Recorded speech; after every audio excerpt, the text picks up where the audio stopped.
Callum, we've only gone and cinched it, mate.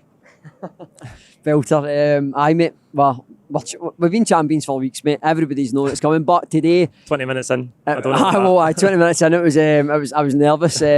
Great finish for Sims. I had just got into the stadium. I was a little bit late because the queue was massive. I ended up getting in, literally sat in my seat, and 2 minutes later, heart's gone. I think, oh no, don't be one of those days. And then we had a few chances, like especially like the game last weekend against Rangers. We had Kyogo had a belter of a chance, and I think it was also Dazamida had a chance before we actually got our goal. And I'm just sitting there thinking it's going to be one of those days. It's going to just be nervous. And the first 20 minutes probably was nervous, if we're fair. The crowd could feel it, the players could feel it. They looked nervous. For the first 20 minutes, they looked leggy as well. It was just everything that came with the game and what it meant, and what, if we win, it's impossible for Celtic to lose this title. It's not going to happen. They are champions, and you've seen it with the celebrations at the end. The players know it. Ange has never, ever, ever came out and says once that, right, it's ours, or we're getting super close to the title. He's kept his head down one game at a time.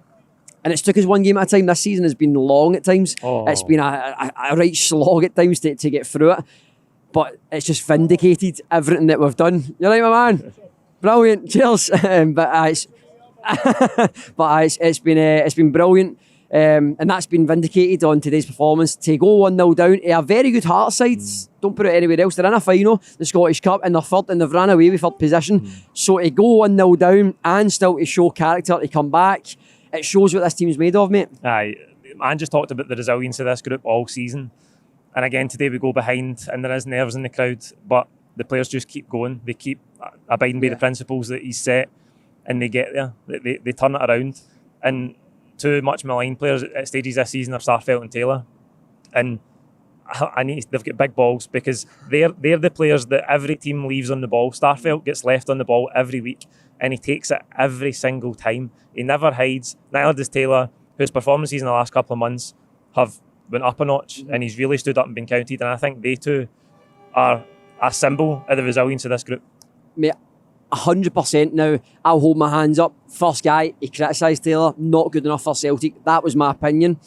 He's shown over the last few months that he's came on leaps and bounds, especially his season turned was the Celtic Rangers 3-0 here. Unbelievable that night, and his season just went on and on and on. Starfelt came in, ironically, against Hearts, first game of the season, looked a bomb scare, looked like another type of Glenn Loovens, Effie Ambrose-esque type player that we spent a good bit of money on, but he's shown his quality. People are giving Carter Vickers all the praise all season. Mate, Starfelt's just been as good because he's took pressure, he's had stick, everybody's pointing the finger at him. Our own fans have, I have as well. Yeah. But he's just shown what quality he's got. As you said, comes out for the back every time with the ball, probably more than Carter Vickers does, to be honest. And he always gives it. And then with Taylor's height, just unfortunately for him, he's a small player. People target him. Starfelt always comes across to try and help him because of his height, and it gets him out of trouble a lot. Mate, honestly, Starfelt has been phenomenal. Absolutely phenomenal. The best centre-back player in the league. Mate, I think it was November, December, that everybody was saying, all the papers, all the radios, bomb scare. Celtic's defence is leaky. Whose defence is leaky? Best defence. Like, mate, honestly, I could go on for hours talking about how good our defence has been. And there's this narrative going around right now that the title doesn't matter. There's other things that have to be won. Last year, we seen what mattered in this country. We seen it. This matters. You've seen it in today. It mattered. Big time. We've just went and got Champions League group stage football. Tell me the last time that was ever going to happen. I mean, 10 in a row was a big season, but this season actually was bigger, money-wise, and what it offered to players, what we can attract for players as well. It was bigger. Celtic have fought tooth and nail, lost their first 3 away games in the league. League was done. Rangers B team was finishing second. For the Highland League coming right up to take us. Aberdeen were finishing second and third. Hugh Keevins had them on. But people just didn't, they writ off this team, didn't give Ange time. And now we've shown, mate, why we are the best defence, best midfield, the best strike force. We're the best team in Scotland, and we're showing it, mate. And I think Rangers will slip up as well. Martin's always been on about 10 points. I think he's probably right, because I don't see Rangers focusing on the last few games. I probably don't. So they're probably going to throw points away, and we're just going to be ruthless and win those games.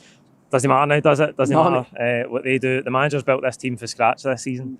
The spine of the team ripped out after last season, lost so many big players, started from scratch. And such a big player for us has been Jota, and today again he drags us back into the game, drags his level. That run, he just decides, I'm getting us back into this game. I'm not passing it. I'm going to knock the ball into space, drive forward. Perfect cross for Maida, one each. Mate, perfect ball. It was what the game was needing at that time. It was too passive at times. It was like you have the ball, you do something, and then it was giving it back, and you're just wanting somebody to grab that game by the neck and just go. And Jota does that. He wipes out, I think, 3 players.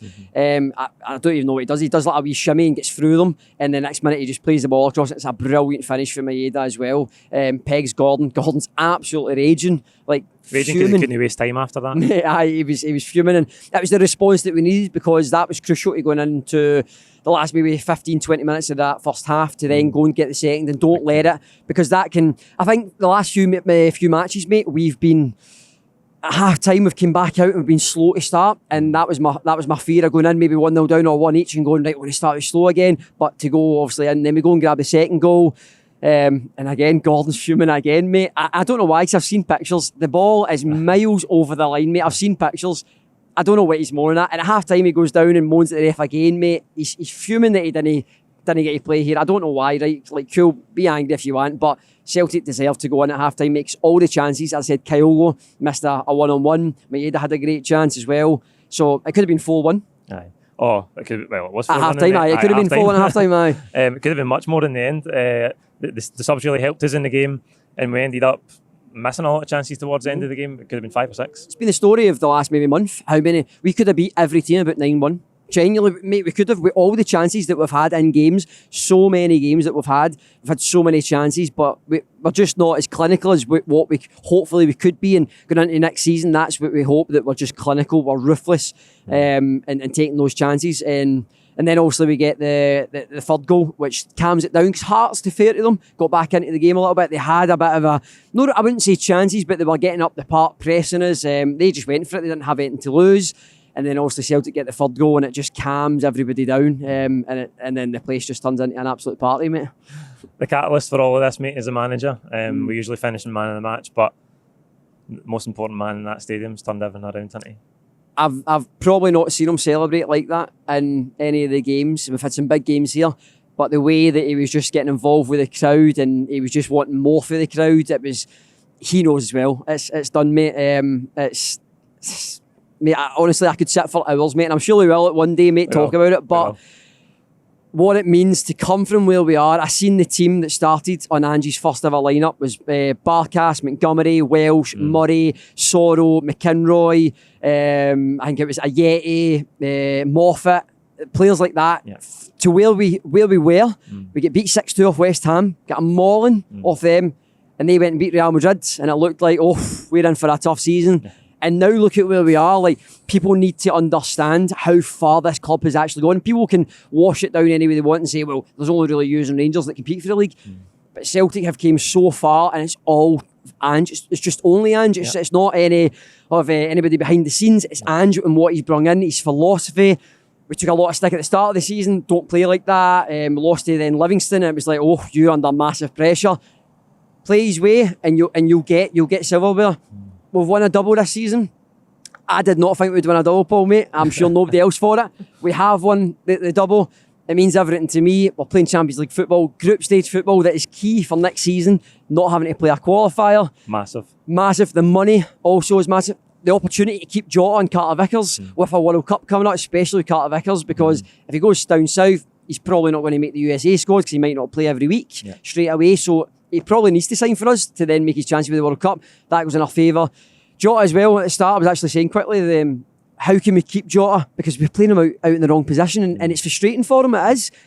Then gets 2 assists. So he's not even playing his natural position, he's still getting assist after assist, getting goals after the goal. Best winger in this league, mate. So man of the match, I probably would go Jota, but overall, it's to Postecoglou.